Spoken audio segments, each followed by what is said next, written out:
নমস্কার। আজ পর্ব নম্বর 3 পাঠ করে শোনাব। প্রীতি এতই রেগে আছে যে ওর মাথা কাজ করা বন্ধ করে দিয়েছে। তারপর মনে পড়ল শ্রীপর্ণার কথা। শ্রীপর্ণাকে দেখতে খুব সুন্দর। তাহলে রণ যে বলল শ্রীপর্ণাকে দেখতে ভালো নয়, গ্রামে অশিক্ষিত মেয়ে, কিন্তু শ্রীপর্ণাকে দেখে তো মনে হলো না। তাহলে রণ কি আমার সাথে প্রতারণা করছে, নাকি রণ আমার সঙ্গে ভালোবাসা অভিনয় করছে?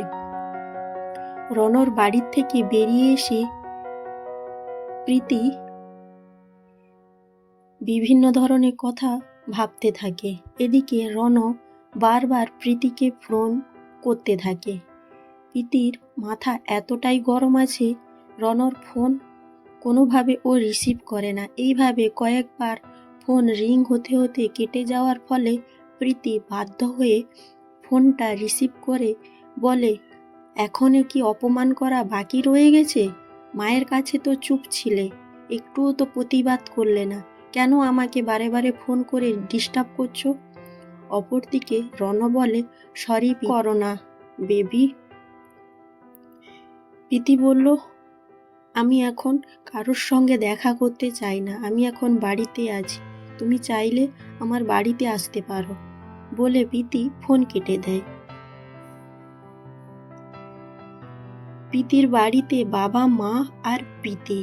বাবা অফিসে কাজ করে আর মা বাড়িতে থাকে। রণ আর প্রীতির ব্যাপারে সব জানে।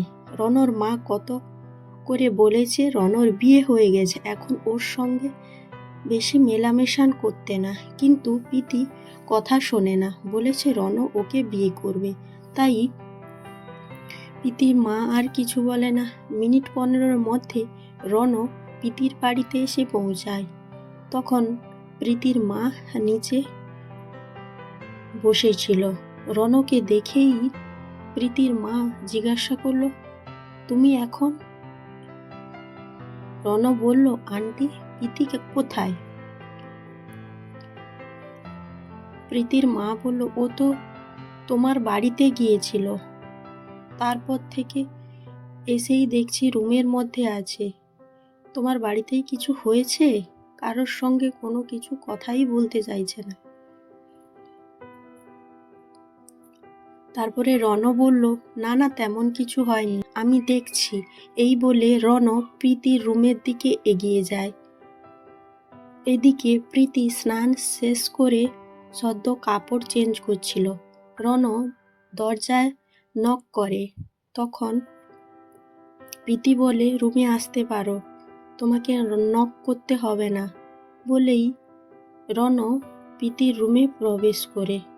রণকে রুমে ঢুকতে দেখে প্রীতি ধাক্কা মেরে রণকে বিছানায় ফেলে দেয়, তারপর জড়িয়ে ধরে। কিছুক্ষণ প্রীতি রণর বুকে ঠোঁট ঘষতে ঘষতে বলে, জান, আমি তোমাকে বিয়ে করতে চাই, প্লিজ তুমি তাড়াতাড়ি আমাকে বিয়ে করো, আমি সত্যি তোমাকে ছাড়া এক মুহূর্তও থাকতে পারছি না, আমি তোমার সঙ্গে মিশে যেতে চাই, আমি আর কিছু শুনবো না, যত তাড়াতাড়ি সম্ভব তুমি আমাকে বিয়ে করো। রণ বলল, আমি তোমাকে বিয়ে করব, তার আগে তোমাকে কিছুদিন অপেক্ষা করতে হবে। যতদিন না শ্রীপর্ণা আমার বাড়ি থেকে চলে যাচ্ছে, ততদিন তোমাকে অপেক্ষা করতে হবে। তারপরে আমি তোমাকে বিয়ে করব, তারপর আমি তোমাকে সম্পূর্ণ করে নেব। রণর কথা শুনে প্রীতি রেগে আগুন হয়ে যায়।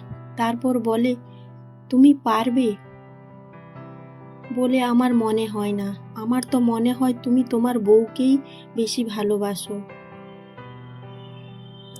শুধু আমার সঙ্গে মিথ্যা মিথ্যা ভালোবাসা অভিনয় করছো।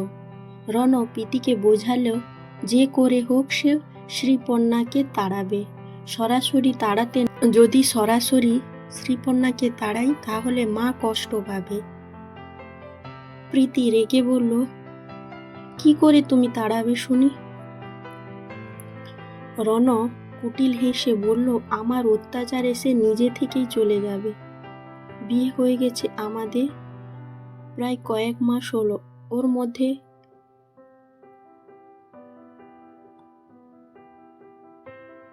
তার সঙ্গে আমার কোনো সম্পর্ক হয়নি, আর কোনো মেয়ে চাইবে না স্বামীর ভালোবাসা আদায় না পেলে আর কতদিন থাকবে। সে একদিন আমাকে ডিভোর্স দিয়ে চলে যাবে, তুমি শুধু একটু অপেক্ষা করো।